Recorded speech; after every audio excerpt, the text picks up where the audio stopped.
This episode of Speak Now, Hold Your Peace is brought to you in part by Green Sister Botanicals, plant-based hair and body care. Visit greensister.com for your hair and body care needs.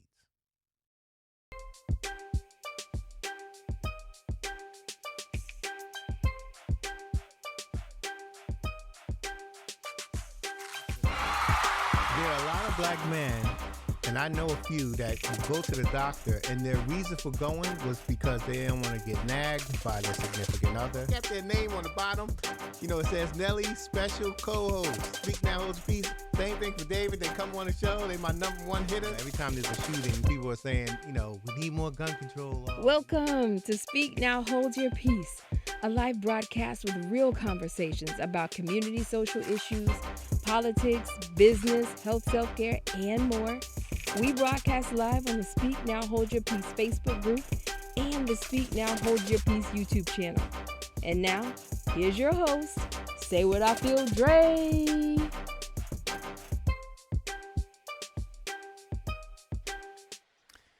Welcome to Speak Now, Hold Your Peace. I'm Saywuddafeel, Dre. Today we got another one. I got another heavy hitter show that's going to help the ladies this week. Let me tell you, man, like we do a lot of shows about different things, and we do shows about, I've been concentrating quite a few of the shows about men, health wise and breaking chains, family chains and stuff like that, and men going to the doctor. But I felt like this week we need to talk about the ladies. Let's help the ladies out, fellas. Let's help our queens out, make sure they okay, and we'll worry about ourselves later. All right. So what I'm going to do, I'm going to welcome my guest in.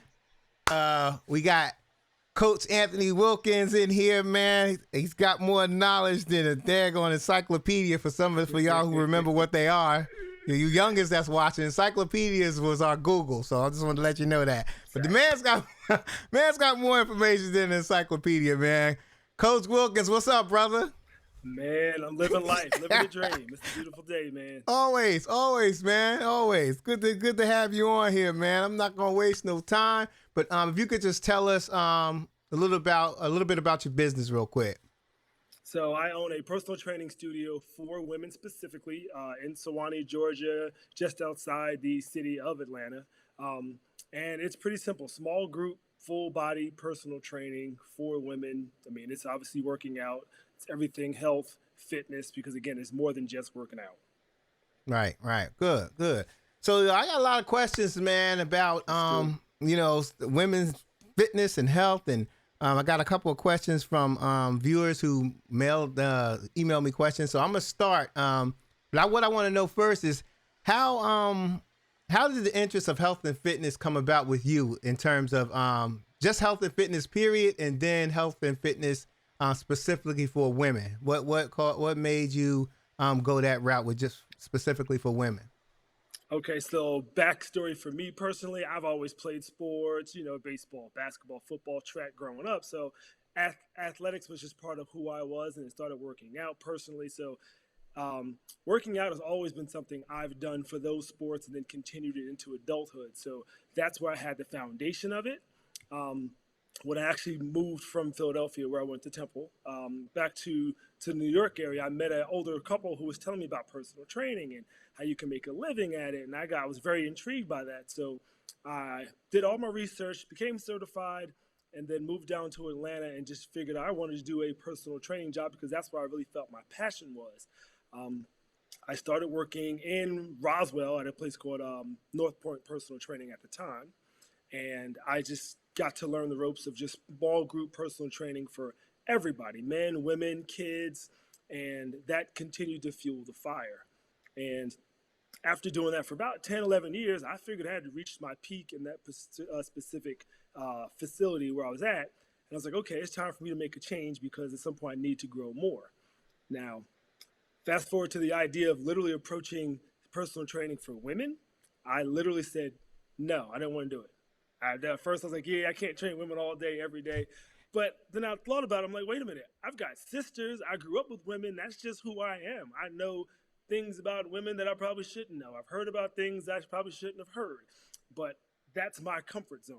So I realized that starting a gym that was specifically for women was exactly what I needed to do.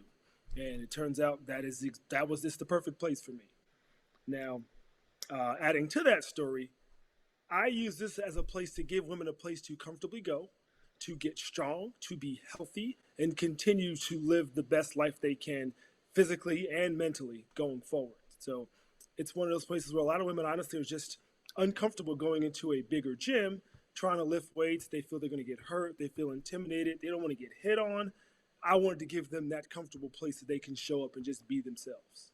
Right. That's a good thing, man. That's a good thing. I think like, you know, in terms of you saying women don't want to get hit on and all of that stuff, I speak to women about fitness sometimes and stuff at work and stuff, and I've known women to say, you know, I don't feel like dealing with dudes. I don't feel like dealing with these clowns, and you know, it just interrupts the workout, and you know, so I think that's a great thing. You know, you have a place where women can be women, and you know, not have to worry about all of that stuff. So I think that's a great thing. I think it's a great thing. So I talk to women also. I work with women, and you know, we talk about health and fitness. You know, because of the new lifestyle that I have. So I find myself talking to them a little bit more about health, and there are a few of them. They determine when we talk about health, they determine that successful health for them is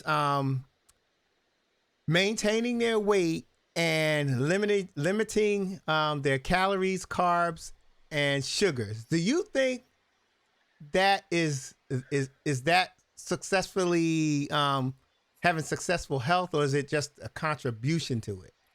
Well, for one, the quick answer is contribution. Mm-hmm. Because what I preach at my facilities, there's no one size fits all approach to this.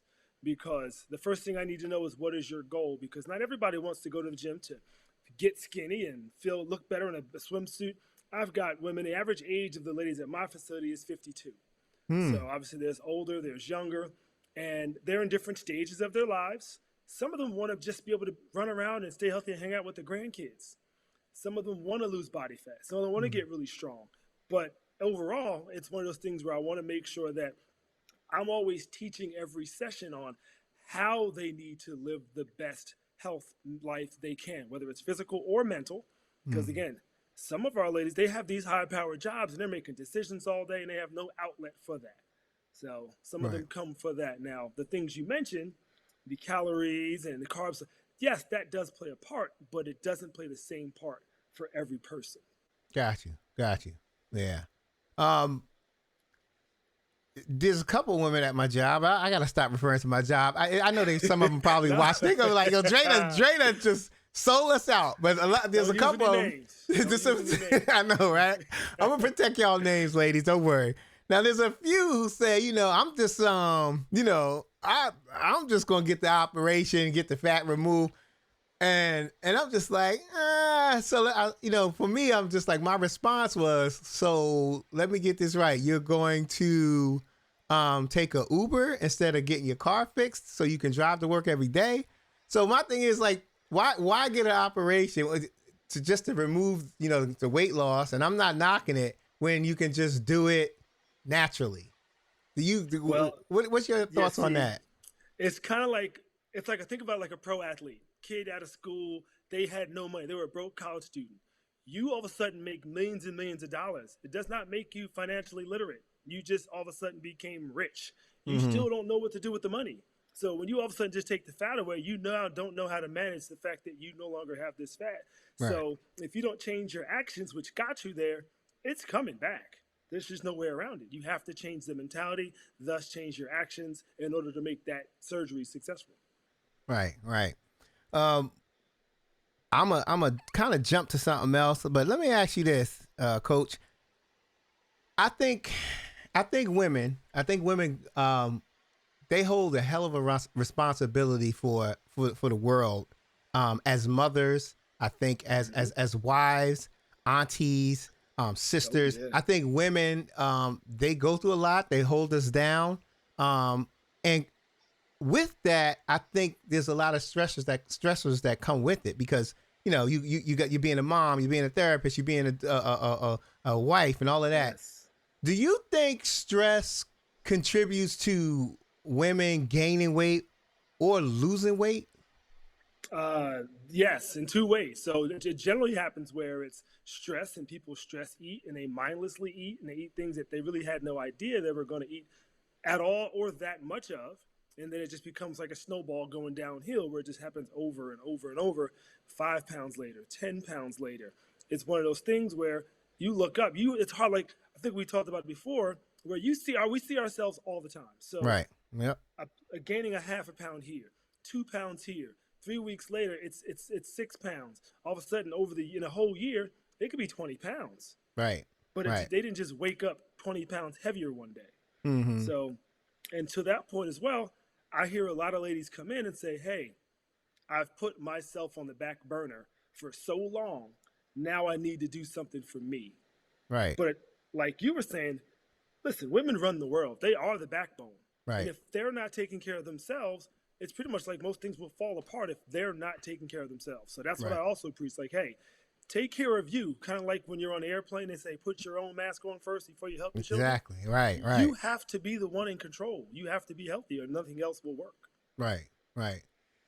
That's some food for thought right there. Yeah, take care of yourself first. You got to help yourself. You can't help nobody unless if you're right. Yeah, and it's hard to get that though. Yeah, definitely. Because especially being a nurturer, some are nurturers, and it's just in them to put others first. So lucky to have a wife like that. I am very lucky to have a wife that's like that. So all right, yeah. So let me ask you this. Is it harder for women, let's just say older women, who are, let's say, between the ages of 50 and 65, is it harder for them to get themselves healthier than it would be, let's say, 30 and 40-year-olds? So there's you just hit on a couple of different myths and things. I mean, this could take a bunch of different avenues. So the first thing I say, and this is general for most people, the line I like to use is, the problem is not the problem. The problem is your attitude about the problem. Mm-hmm. Oh, So wow. Wow. Mentality is huge. Like if you go in with your mentality saying, I can do this, nothing's going to stop me, nothing will stop you.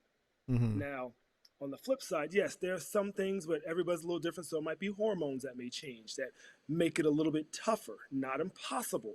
So there's other things that you need to take into account to help you on your journey, depending on what that goal is, that everybody doesn't suffer. So you can't just throw hormones out there and it affects everybody.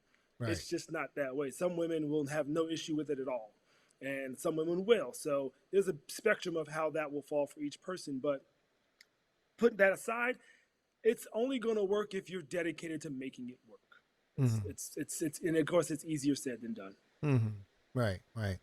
I hear all the time that my wife said it a couple of times too. She was hating because I lost a little. She was hating because I lost a little weight. She said, "It's so easier for men to lose weight than it is women." Why is that? If that's true, I get that a lot. It is easier, but here's why. It's just who we are. So I always tell my ladies, and they laugh when I say it because they finally get it. I'm like, listen, you guys were created to make more people. I've never made a person. I'm not created to make people. I'm created to hunt and gather and all that stuff to feed you, because you are created to store body fat, to basically nurture a child, to grow a child. And men have more muscle mass, which muscle mass does work. Fat does no work. So if we're already created to have more muscle mass, it stands to reason we're going to burn fat faster. It's just, that's it. There's no other way around that. Right, right. So I want to talk about women getting into fitness. Are there any concerns about women who want to work out? Are there any precautions about women working out, or they shouldn't do too much of this or too much of that? I like the way, I like to look at it where it's like, let your body lead the way, if you will. So it might be a situation where you have no injuries whatsoever. You start working out, things are going great, and you may feel something change, whether it's a knee pain or shoulder pain. You've got to listen to your body, dial it back, change your workouts. but at the same time, most general fitness people don't know how to do that. So the simplest thing I can say is hire a qualified professional. If you're a rookie, you're a novice to the whole process. Mhm. At the same time, if you want to go walk, start with walking. Walking is great for losing fat. I say fat because losing weight and losing fat aren't the same things. Mhm. So you can start with walking. But if you really want to get in and start training, which is what everybody needs, then Mhm. you should probably find a qualified professional to start you at your level. That's the important thing that I make sure nobody trains in my gym one single repetition until we meet first. I find out your injuries. I test flexibility, mobility, fitness level. And then once I establish that, then I can train you at the level that you came to me at, which Mm. everyone's different. Wow, wow. That sounds, yeah. That sounds like somebody who really cares, Yes, as sir. opposed to just giving you that membership and trying to sell you an upgrade for free No, drinks and all of that stuff. I applaud you, brother. I applaud you. appreciate that. Do you find challenges with some women that they lose weight and gain it back? Oh, for sure. That's because that's just life. That's life for us. It's like even with money, we gain money, we spend it. We gain it, we spend it. Now at the Mm. same time, there should be a realistic level of fluctuation because we as humans we change. Just like the ocean, the tides go up and down.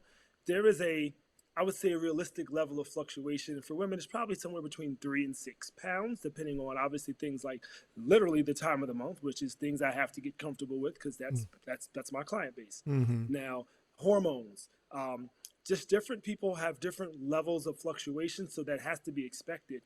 We can't have an understanding that I'm going to get down to 140 pounds. I'm going to be there forever because I always say to ladies, there is not a single number in our lives that stays the same, whether it's the number of teeth we have, the amount of money we have, nothing stays the same. So establishing a realistic range of what I call a healthy living range is what everyone needs to do for themselves. And again, it's no one size fits all. Right, right. How important do you think it is to have an accountability partner? Um, it's good to have one. It's not impossible to be successful if you don't. Um, we, as in me and myself and my coaches, we act as our accountability partners for the ladies in our gym. What I also have, as far as the ladies in my gym, is the community that's built within the clients and the sessions. So many of these ladies didn't even know each other, don't know each other from the time they walk in, but they become friends. They go out after the gym. They actually do things outside of the gym. They talk to each other during the gym. So that in and of itself builds the accountability. So if let's say someone's not there, where is such and such? How they doing? What's going on? So it is literally a village that kind of helps each other along the way for the good times, the bad times, and mostly the middle times. Right, right. Let's just say, there's a woman that wants to, work out, start getting a trainer. She lives in a rural area where there's only one trainer, one sheriff in the whole town. Stuff that type of place. Not knocking it, Right. but and that particular trainer is not somebody they choose to deal with. Right. Are there any activities at home that women can do, or just people in general, to kind of get close to what a trainer would the results a trainer would give them?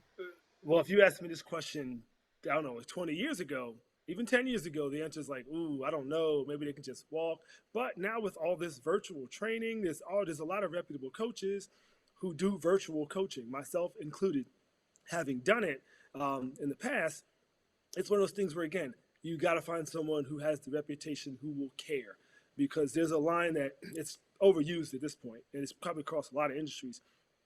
Clients don't care how much you know until they know how much you care. Right. So I have to establish the level of care first. And if you can establish that and the trust and the rapport, you can only build upon that. Mm-hmm. If you start the relationship off with it being suspect and you're not sure of this person or that, there's nowhere for it to go but down. Mm. So in the Wow. example you gave me, if they're stuck in a situation where there aren't really many avenues as far as where they live, Mm-hmm. I mean, you got to start with walking and just eating better. It's not 100%, but eat better than what you did the day before. Right. Right. Do you have to work out every day? No, I've never worked out more than 3 days a week in my life. You Wow. got to Okay. rest. Yeah, that's another big thing I preach. I was like, listen, you need to rest just as much as you train because the rest is when your body starts to rebuild the muscles that you actually literally tore during a workout. So Hmm. if you don't rest properly, you're not going to get where you want to go. That sleep is super important. Active rest is what I call it, where if you're strength training one day, go for a walk, play tennis, ride a bike, do something that you actually like to do on the days you're not in the gym. That way it makes it make more sense to you that you're going to continue it for the long term. Right. Right. So I got a question here from someone who emailed me, let them know All that I right. was doing this show. So what they want to know, basically, what they're asking is what type of how do I burn fat in the stomach? So how do I burn fat in the stomach is Yeah. what they ask. So, and that's a question that I had to just, before I started changing my lifestyle, I had a Mhm. nice little gut, and all I did was, I ate right or whatever. I started eating right, but I think it was the walking that helped. I'm not sure. I walk 30 minutes a day. So, Mhm. and I wasn't sure about that either. So I think it's a good question. It's, ironic that she asked that because I'd like to know that too. Like, So how do you burn I the try stuff? to not use blanket statements when it comes to health and fitness because of that Mm, whole thing. Again, no one size fits all. But I will tell you that fat does not discriminate. Now, we are all genetically built the way we are built based on our family lineage. I mean, some people have bigger hips, bigger arms, bigger calves.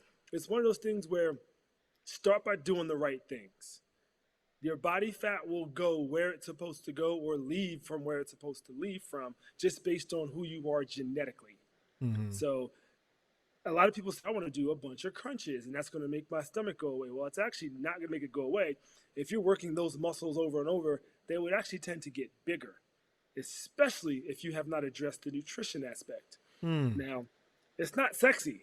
mm. Eat better. It sounds crazy. Just eat better to start. Right. So, if you really want to lose that belly fat, stop eating the things that we know we're not supposed to eat. We know we're not supposed to eat as many fried foods and chips and cookies and all that stuff. You can have them, sure. But about 80% of your diet should be the things that we all know we should eat. Right. Right. So And there's one no one way to spot train. right. And one thing I can say is that prior to my lifestyle change, I would eat dinner every time I eat dinner. I don't know, 7, 5, it depends. But after I eat dinner, I always felt I gotta have something sweet afterwards. Not right afterwards. It may be right afterwards. It may be like later on that night, but I gotta have something sweet. I have that craving, and yet I still have it, even with the lifestyle change. Um, Prior to the lifestyle change, the sweet things I would have to have, I'll make brownies. Me and my wife will, eat brownies. I'll eat more. Yeah. Sometimes I have a bowl of cereal, not even a bowl of cereal. I put it in a mixing bowl and pour the whole thing in there. Bring the milk into the living room with me because I don't want to keep had Yes, to have sir. those sweets. So but now I still crave those sweets. But instead of a whole bunch of sweets, I'll eat maybe I don't know, maybe a small handful of cranberries, and that satisfies my sweet Hmm. craving. And now I'm at Yeah. the point where I don't have to do it every night. Now it's like 4 nights a week that I might crave it, and some days I'm just like I don't need it. You know what I mean? Yeah. So Yeah. I think it's just a matter of time. People like you said, it's not a one size fits all. Some people it might take longer, and some people may not crave sweets like that. But I do know that it's been a big help. And I think it's Yeah. important that everybody knows that you can still eat. You don't have to eat rabbit food Correct. all the time. And when that's this things, and I know Thanksgiving is coming up, you don't have to. You ain't gotta. When we was a kid, they make the kids sit at the table over there, the grown Yes. folks. It ain't gonna be that type of party this year. Like if you're an adult. You ain't got to sit at the other table because you eating, lettuce, like salads and all that. You can eat what they eat and just eat a small portion of it. That's all. That's I all. mean, that right there, what you said was huge. Portion control, because you can still have the same things. Portion control and a huge heaping helping of patience is what most people don't have. Right. So if Right. they've gained, let's say they gained 20 pounds and it took them 3 years to do it. Well, they want to lose those 20 pounds in 3 weeks. That Mm-hmm. doesn't equate. It doesn't Right. work that way. Right. But kind of back to your point of the sweets, if you sub out small things, like you just said, you subbed out the brownies for just something like cranberries. Like the same thing goes if you're trying to save money. So if you're spending $5 on Starbucks every single day, that's a lot of money. It's $150 a month if you did the math. Wow. If you decide to say, I'm going to get a Keurig, spend $50 on that, and now I'm spending, $1.50 a month or $1.50 a day on doing it at home. That alone is that little bit of tweak, but it saves you money. Right. Same thing with calories. Right. Small changes. Mm-hmm. Do you know offhand how many calories you should have per day, average? It varies per person, and it also, again, it all goes back to, so anytime someone asks me a question like that, I always say, what's the goal? Because if the goal is fat loss, then of course it's lower. If the goal is maintenance, then it's going to be a little higher because you're just trying to stay where you are, where obviously some people still want to actually gain weight, build muscle, so they need more.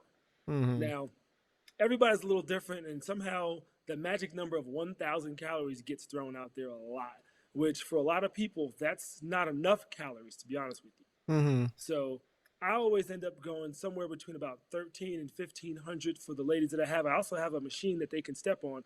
It literally tells them their resting metabolism. So it tells them what they burn at rest. So we use a specific basal metabolic rate is what it's called. So it easily tells them what they can have. And then we actually reduce it a little bit so we can give them a little wiggle room so they can still feel full, still lose weight, but on a more consistent, not overnight basis, like a long-term way. Wow. That's interesting, man. I didn't even know that. Wow. Yep. Because wow, that's interesting. I didn't even know they had stuff like that. Like Back to the Future type stuff. Okay. So with my calories, I asked that because my calories, it's crazy. Like one day I ate, I stay low with the calories, and I don't do it on purpose. I just eat the stuff that I eat, and I usually get to 1,000 calories a day. Sometimes it's not even 1,000. Some days it'll be like 1,200. But even the days that I eat everything that I want, like I had a bad day the other day, and I still didn't go over 1,200 calories. Even the carbs was low for the day and all of that. So I'm feeling real confident and happy about that. I'm not underdoing it and I'm not overdoing it. I'm doing it. I'm feeling comfortable. So ladies, feel comfortable with eating. Just like it's just limited portions. Just feel comfortable. You ain't got to eat the rabbit food, ladies, it's one of those things where you can even eat more food depending on what that food is. And then you could still lose the fat that you want. It all depends on what the quality of it is. It's not just the quantity. What is it? Is it 1,200 calories of French fries? Or is it 1,200 calories of protein and vegetables? Those two are not the same. Right. Yep, that's true. Yep. It's usually like salads, broccoli, Cheerios, the regular boring Cheerios, stuff like that. So ladies, if you're eating that, you're good. It's a good, I guess it's like good calories, like, not good, but good calories, like calories you ain't buying them daggone. You remember them them 25-cent Drake's cookies? Yeah, of course. But if you look at the calories, you look at those things, and all of a sudden it's 200 calories for those little things, or 250, 300. Yeah. That's wasted. Yeah. And I looked at I forgot what I looked at today. I was like, oh no. It was like 200 and something calories. I'm like, I'm not wasting my calories on that. If I'm going to get 250 calories, I can, instead of eating that one thing, I can eat this, some popcorn, some air popcorn, some more broccoli. I love broccoli and all that stuff. And all of that adds up to 250 as opposed to this one little snack. So I'm just like, I'm good. Exactly. You know what I'm saying? And that's kind of the thing where when people read labels, that's important to know what the label actually says, because you may read a label and it says 200 calories, but that's 200 calories per serving. It didn't tell you that container actually was 3 servings, so it's actually 600 calories. Right. So you actually thought you had 200, where you had 3 times the amount simply because you didn't know how to read the label. Yep. Yeah, that was one of the things that I made sure I did. Like, the servings. It's the servings. Because you look at the thing. I used to look at the box of 140 calories for this whole box. I'm good. Like, and it's not like that. It's per serving. And then, and the Exactly. servings is just like, the servings is No. equivalent to, if you hungry and you on a diet, the servings is equivalent to giving a whale a Tic Tac thinking his breath going to smell better with one Tic Tac. That little Yes, small sir. thing ain't going to help. So, you know, but you got to eat portions. So let me ask you this. What's the average, I don't know, I guess in women, with women, no, I guess women and men, I guess. Mhm. Unisex question here. What's the average time a man or a woman should work out? Again, it goes back to the whole boring question of what is your goal. But if I can put a simple number, it doesn't have to be a lot. You just have to do something. It's one of those things where if you got 20 minutes, do 20 minutes. Right. If you got right. 30, do 30. Doesn't have to be an hour and a half, 5 days a week, because that sounds like that's a job. And it doesn't sound like that's something that you're going to want to continue. So it should definitely be something that's a priority. You should always make sure, again, that it's going to be a comfortable time. Again, if it's 15 minutes every other day or 15 minutes each day, that's it. That's all you need. Because more importantly, especially if it's fat loss, it's the nutrition that's going to be the most important. Right. Right. What are some of the main reasons in your experience that you've experienced or come to know that women stop and give up of trying to lose weight? Their lack of patience. They get frustrated really fast. Okay. So they come out of the gate smoking. They may be meal prepping. They may be using my fitness pal to count the calories, and they're doing well for a week or 2 weeks, and then they get impatient because the scale's not moving fast. Which scales aren't going to continuously go from one spot and continuously go down. They kind of go up, down, and then as long as the trajectory is continuously down, you're winning. But they want it to continuously go down, or they go on vacation. The holidays come up. For one, it's America. It's almost a holiday every other weekend. Pretty much. They're coming. Right. So you can't blame the holidays for the fact that you think you're going to gain fat. It's one of those things where there's always going to be a holiday going. You need to make sure you have a better plan on for what's going to happen during that holiday. Right. So, yeah, it's usually impatience of what they seem to think they have all of a sudden gained fat. Like, we don't gain fat that fast. So the fact that people slow down as far as their weight loss, which about 1 to 2 pounds a week, is realistic. So even if you lost 1 pound a week, which doesn't sound like a lot, that's 52 pounds in a year. If I told someone, hey, you're going to start this journey right now, at the end of the year, you're going to be 52 pounds down. Is that okay? Most people would say okay. But if you never told them that and they just started losing 1 a week, they'd probably get really impatient because they don't see the bigger picture Right. of where it's going to end up. Right. So it's impatience is the biggest thing that most people just say, you know what, I can't do this. Yeah. Kind of looking at what's in front of you as opposed to looking at what's ahead. You know what I mean? Yeah. Just, The process. You heard it in sports. Trust yeah. the process. Trust That's the right. process. All right. You want that immediate gratification, but that Yes, takes sir. time. You know what I mean? So I got a question here. Another question here. It says, is physical activity for women important, specifically for women as a gender? It's important for all humans. Everybody should be strength training. Now, it's bigger than just losing fat and gaining muscle. There's bone density increases and things you need to maintain because no one wants to get older and fall down and break their hip because they didn't have strong bones. You need to have the strong bones, strong muscles to protect the bones, just for longevity's sake. I mean, every year our life expectancy is going up. 70, 80. I mean, you're going to be here for a while, chances are. So the goal is to basically do strength train in some way, shape, or form to protect yourself for the long term. So yes, everybody should be active, especially strength training, but at least active in some way on a regular basis. Okay. Now I know you said, it's important to walk every day. How important is it to walk? Like, is it real important, or is it just something that, maybe you should do, or how important is it? So look at it from this perspective. Since about 12 months old, we've all been walking. There's no way around it. You walk all the time. Right. Now, walking with a purpose is different. You don't have to walk every day. Again, it all goes back to what the goal is. But if you can squeeze in a couple of walks a week, 2, 3, and that's what works for you, if as long as it doesn't hurt anything, then it's also can be used. Like I personally go for a walk every Sunday morning just to clear my head, be outside. I don't really call it fitness, but it's just something I like to do as part of my routine. Mm-hmm. So it works better for me just mentally to go for a walk for about an hour or so and I'm done. Does it burn calories? Yeah, but I've probably already eaten that many calories before I had breakfast, before I went for the walk. Right. So it's Right. for different reasons, but just to keep the body moving, because you've heard it, you don't move. If you don't use it, you lose it, if you will. So Right. staying active, staying mobile is one of the things you want to do as life goes on, because as we get older, we stop playing, we stop moving because we're scared to get injured. Mm-hmm. And if we can't walk, then we're kind of lost at that point. Right. Right. Um, do you think it's better to, when you get up in the morning, is it better to walk before you eat breakfast or eat breakfast and then walk? Whatever one you're going to do consistently.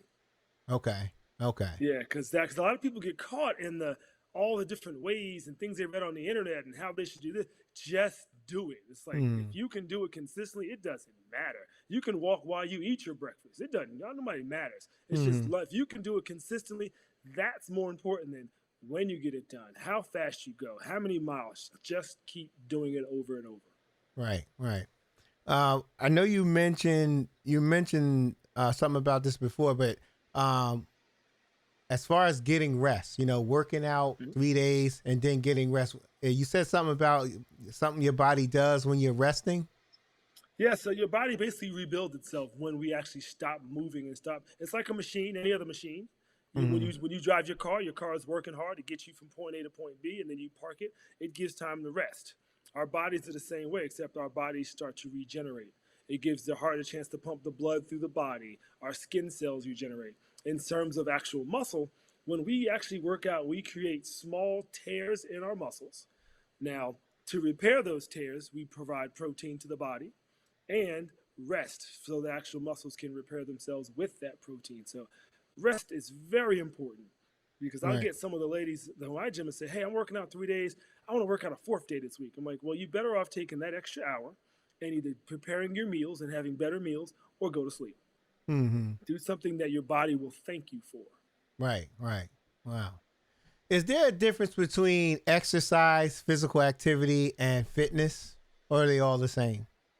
It depends on the context with which you use them. But if you just throw them all under activity, it's also, again, goes back to that whole boring question, what's your goal? So if you're a bodybuilder, then obviously just going for a walk isn't going to get you to your goal. Right. If you're trying to lose fat, then yes, it will. But the major overhanging topic is still, how is your nutrition? Right. Because whether you're walking for fat loss or bodybuilding, the nutrition is what fuels the gets you toward that goal. Right. Two questions. This is kind of two questions together. What is strength training, and how much weight should be used with strength training? Not like, should somebody use the maximum weight, or just something that, kind of get that muscle working? Again, Trey, you're gonna hate this answer, but it's the same thing. What's the goal? It's the goal. Okay. Are you trying to compete in a bench press contest? Then your goals are a little bit more focused on that specific thing, lift it as much as you can. But for general fitness people, you want it to be, I say it's strength training / resistance training, because resistance comes in many forms. It comes in body weight. You can use bands, you can use dumbbells, you can use kettlebells. It's something that, one, you can do safely, and two, that you're going to do on a consistent basis.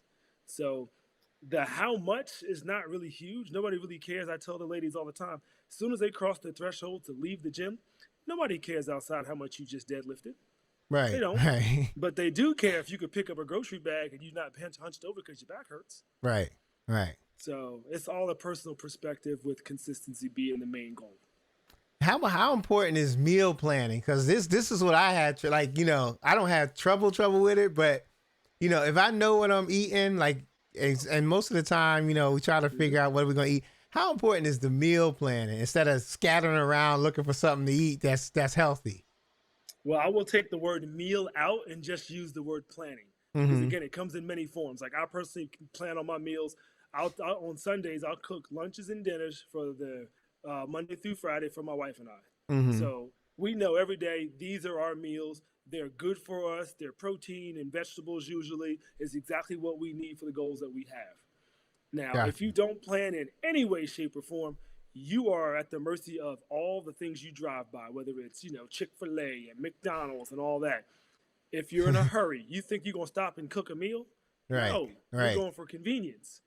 But at the same time, convenience is also something you can still work with because okay, if it's late, you're getting off work, you can still stop by the store and get a rotisserie chicken and one of those bag salads. Protein vegetables, you win. But you're probably going to walk by the part where they frying chicken, and Mm-hmm. you might grab that instead, knowing you should go get the rotisserie. So you leave yourself with way too many choices, and willpower is just not enough. Right. Right. It's Yeah. not. Sound familiar, man. Sounds so I familiar. know. We've all done it. Whew. All right. So you know what? I want to get you out of here on a couple of questions about your business and what you do. I want to start with I think you mentioned at the beginning, but just to be on the safe side here. Let me see. Something's going on with my. Wait, hold up. All right, there we go. Can you hear me now? Yes, sir. I Okay. got you. You're good. All right. So I want to talk about when someone comes in Yep. and they say, "Hey, look, I want to do this. I want to do that," and I know, and I know that you said, everybody's different. What Yes. is your process? What's your process? From if someone, let's say they walking off the street, first thing I'm asking them, what are your goals? Mm, Because I'm gonna have the most honest conversation at all times. The ladies in there, I know they know that I will always tell them the truth. They may not always like it, but it will always be consistent. So I need to know if their goals actually fit what we want them to do. right. Because honestly, you won't hear a lot of coaches say this, but if someone literally says, "I just want to lose weight," I might say, "Well, we might not be for you. Right. You Right. just need to, you honestly just eat better, and you will lose weight." Mm-hmm. Unfortunately, they don't have the amount of patience to go with it. Right. Now, Right. if you want overall better health, if you want to get stronger, again, for the long term, then you're going to add some strength training, and that's where we can come in as well. Right. So once Okay. we find out what their goals are, and let's say it works and they're interested, I'll tell them what we do. I'll tell them about our starting point session where we're testing all the flexibility and the mobility, fitness level. And here's the other thing I tell them. If they told me right then, "I want to join your gym," I'm going to say no. Mm, Now, the reason is I need to make sure you like this before you decide to start handing me money. So I give them 3 free sessions because one session isn't enough. I can put them in a session and halfway kill them. I can put mm-hmm. them in a session and make it easy. I need them to experience different times, different workouts, so they can make an informed decision on whether or not they want to join what we do. Wow. Wow. That's So I'm putting it good. all in their hands. That's good. That's good. What kind of feedback have you received from past clients or current clients? In general, Mm-hmm. well, I'll just tell you this: I've had a large faction of women. I've been training some of the women before I had a child, and Mm-hmm. he's 13. Mm. So there are many women I've been training over a decade. The average lady will stay with us for at least 18 months. Okay. It's Wow. Again, we create that community where they're invested in not only themselves, but they're invested in the lives of the people they work out with on a consistent basis. So again, creating that community is huge. It gives, again, another support system other than what they have when they leave the gym, and it gives them something to look forward to have them get through the day, feel strong, and then just feel like they can do it. Right. Right. Right. Wow. That's good. Have you ever worked with clients who say, "Hey, look, medically, I'm not right. I need to get right," whether it be high blood pressure, diabetes, or anything like that? Have you had that experience where someone opened up to you about that? All of the above. That very first session, I Mm-hmm. mean, we talk about anything and everything. I mean, I've worked with all the things you can think of: the high blood pressure, diabetes. I've had people who didn't have limbs. Mm. It's one of those things where if you are here, I'll tell them, if you're here to be better, I will do everything I can to help you get there. Right. So Right. it's one of those things where that's kind of what we assess. We talk about that in our very first session. Like, hey, I need to know what you're here for, and I need to know how much support you need for that, and I will get you all of the above as long as you're continuously willing to get better, knowing that, hey, some days will be setbacks, some days will be great, most of them will be in the middle, but they will always be supported by not only myself and my coaches, but the other ladies in the gym, because everybody had to start from somewhere. Right, right. And recently I've been getting a lot of, hey, I haven't worked out since, pandemic hit, yada, yada. So it's been 18 months or 20 months that some people have taken off just based on not finding a comfortable place to train. So Right, that's a right. whole new dynamic that we're into now. Right. Wow. Well, I'm going to get you out on this last question, not last question, but just asking you to give us a final thought and just let us know, tell us about how someone can locate you and contact you for services. All right. So my biggest thing about health and fitness is, especially when it comes to nutrition, is it's not a question of education, because most of us know what we need to do to be better as far as getting healthier. It's a question of execution. Now, everything we do has a system, whether it's your job, whether it's our schools. There are always systems in place, and there needs to be a system in place with your nutrition as well, because if you continue to wing it, it doesn't quite work as well as we want it to, and I think all of us already know that. So it's the execution piece that most people kind of fall short on. Mm-hmm. Now, as far as how to find me, Aspire PT for Women.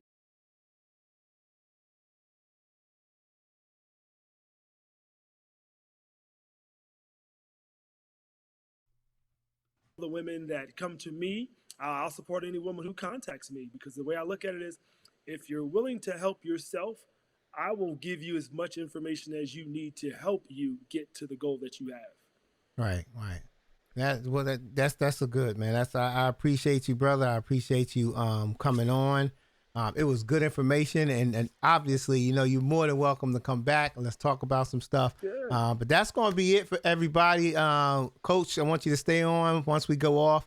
But everybody else, thank you so much for tuning in. I appreciate, your comments, your questions, and all of that, and just be wealthy. Be healthy rather, and wealthy, but be healthy. You can't enjoy the money if you're not healthy. You sure can't take money with you if you leave this earth. So be healthy, eat healthy, get into that healthy mindset and make change for yourself, because if you don't make change for yourself, you can't make change for anybody else. So thank you. Love you much. And we out.